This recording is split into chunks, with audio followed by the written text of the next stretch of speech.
নমস্কার, কেমন আছেন সবাই? ব্ল্যাক বাই পূর্ণিমা চ্যানেলে আপনাদেরকে স্বাগত। এখন সকাল ৮ঃ০০। তো সকাল থেকে ঘুম থেকে উঠেই দেখছি ঝিরিঝিরি বৃষ্টি পড়েই চলেছে। আর আমারও আজকে কি অবস্থা দেখুন, প্রচণ্ড ঠান্ডা লেগেছে। গলা দিয়ে আর আওয়াজই বেরোচ্ছে না। এত ঠান্ডা লেগে গেছে, পুরো গলাটা ব্যথা, গলা দিয়ে কথা বেরোচ্ছে না। একটু লবণ দিয়ে গরম জল করে একটু গার্গেল করতে হবে। গলা এত ব্যথা হয়ে গেছে, খুব কষ্ট হচ্ছে। কথা বলতেও কষ্ট। তো ছাদ বাগান থেকে বেশ কিছু ড্রাগন ফল তুলেছিলাম। কয়েকটা খাওয়া হয়ে গেছে, অল্প কয়েকটা রয়েছে এখনো। আর সেদিন আমি তুলেছিলাম চাল কুমড়ো, সেটা আর এখনো খাওয়া হয়নি। এই ছাদ বাগানের চাল কুমড়োগুলো এত ভালো।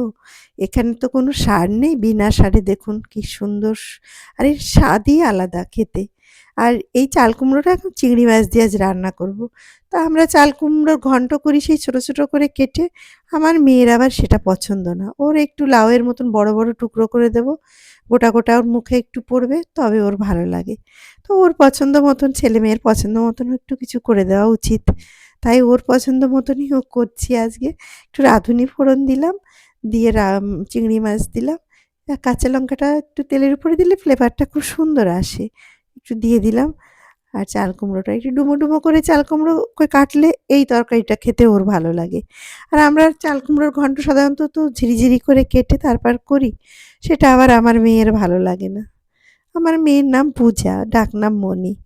তো মণি এটা খেতে বেশি ভালোবাসে। তো সকালে তো এক বাটি সবজি খায়। তো সবজিটা একটু করলাম।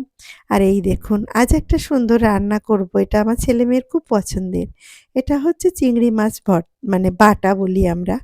তো এই চিংড়ি মাছটাকে আমি অল্প তেলে কড়াইতে ভালো করে ভেজে নিয়েছি। যারা বেশি তেল দিইনি, তেলটা একটু কম দেবো। দিয়ে ধীরে ধীরে একটু কম আঁচে ভালো করে ভেজে নিয়েছি। আর এই চিংড়ি মাছটা আজ আমি বাটা করব, মানে শিলে বাটবো। এইটা খেতে দারুণ লাগে। এটা হলে আমার ছেলেমেয়ের আমার আর কিছুই লাগে না। ওই এক চিংড়ি মাছ বাটা দিয়েই আপনার ভাত খাওয়া হয়ে যাবে। তো এটা আমাদের খুব পছন্দের একটা খাবার। তো আজ মেয়ে বলছে, মা আজ আর মাছের ঝোল কিছু করো না, আজ একটু চিংড়ি মাছের বাটাই করো। আর হালকা একটু ডাল রান্না করব, একটু সঙ্গে একটু ভাজা, এই। আর মাছের ঝোল আজ আর কিছু করব না। চিংড়ি মাছ বাটা দিয়ে ওটা দিয়েই একটু ঝরঝরে ভাত হলে সুন্দর, ওটা দিয়েই ভাত খাওয়া হয়ে যায়। ছেলে মেয়ের পছন্দের জিনিস আজ রান্না করব, আর কাজ খাওয়া নিয়ে কোনো ঝামেলাই নেই।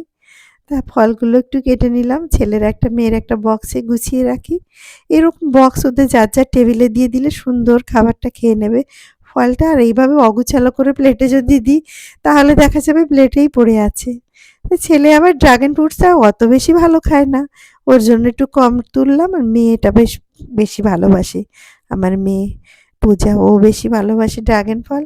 ওর জন্য একটু ড্রাগনটা একটু বেশি করেই তো রাখি। এরকম গুছিয়ে দিলে সামনে সুন্দর বাচ্চারা খেয়ে নেয়। আর এলোমেলো করে টেবিলে থালা প্লেটে করে যদি দিই, সেটা দেখবো সেখানেই পড়ে আছে। তো সেজন্য একটু এরকমভাবে মায়েরা তো সেটা বোঝে ছেলে মেয়ে কোনটা কীভাবে খায়, সেভাবে একটু গুছিয়েই ওদের সামনে দিই।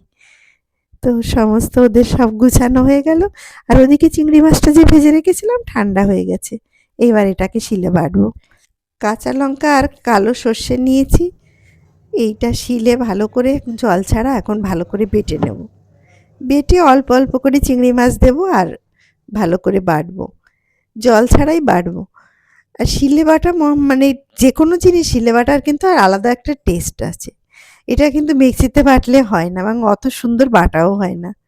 যখন আমি রান্না করি সবসময় চেষ্টা করি একটু শিলে বাটা মশলা দিতে, কারণ শিলে বাটা মশলার স্বাদই কিন্তু আলাদা হয়। আর আমরা রান্নাই বা কতটুকু করি, অল্প অল্প ২-৩ জনের রান্না, অল্প করে রান্না। সেখানে যদি একটু শিলে বাটা মশলা দেওয়া যায়, খেতে কিন্তু বেশ টেস্ট লাগে। এইভাবে অল্প অল্প করে চিংড়ি মাছ দিয়ে হালকা মানে মানে বেটে নেব দেখুন। আর চিংড়ি মাছ বাটতে তো খুব একটা কষ্ট না, এই বাটাও হয়ে যাবে তাড়াতাড়ি করে। তা আমি যখন চিংড়ি মাছগুলো কড়াইতে ভেজেছি তখন অল্প আছে আর অল্প তেল দিয়ে ধীরে ধীরে ভেজেছি। আর এখন একটু যখন মাখাবো তখন একটু কাঁচা তেলটার পরিমাণটা একটু বেশি দিতে হবে, তা না হলে সেই সুন্দর ঝাঁঝটা আসবে না। আর এই গরম গরম এই রকম চিংড়ি মাছ আর ভর্তা বলুন বাটা বলুন যেটাই বলুন না কেন, এটা দিয়ে কিন্তু এক থালা ভাত খাওয়া হয়ে যাবে। খেতে এত ভালো লাগে, গরম ভাতে ঝরঝরে ভাত হবে, খুব সুন্দর লাগবে। আর আমার বাড়ির লোকের সবাই তো এগুলো খেতে, এই চিংড়ি মাছ বাটা খেতে ভীষণ ভালোবাসে। ছেলে মেয়ের তো ভীষণই পছন্দের খাবার এটা। তা বাটতেও আর বেশিক্ষণ সময় লাগে না। তো করা হয় না। আজ কদিন ধরে ছেলে মেয়ে বলছে এবার একটু চিংড়ি মাছ বাটো। তা আজ সেটা হয়েই গেল। তো আজকের মতন ব্লগটা আমি এখানেই শেষ করছি। সুস্থ থাকবেন, ভালো থাকবেন। আবারও একটি নতুন ব্লগে দেখা হবে। বাই।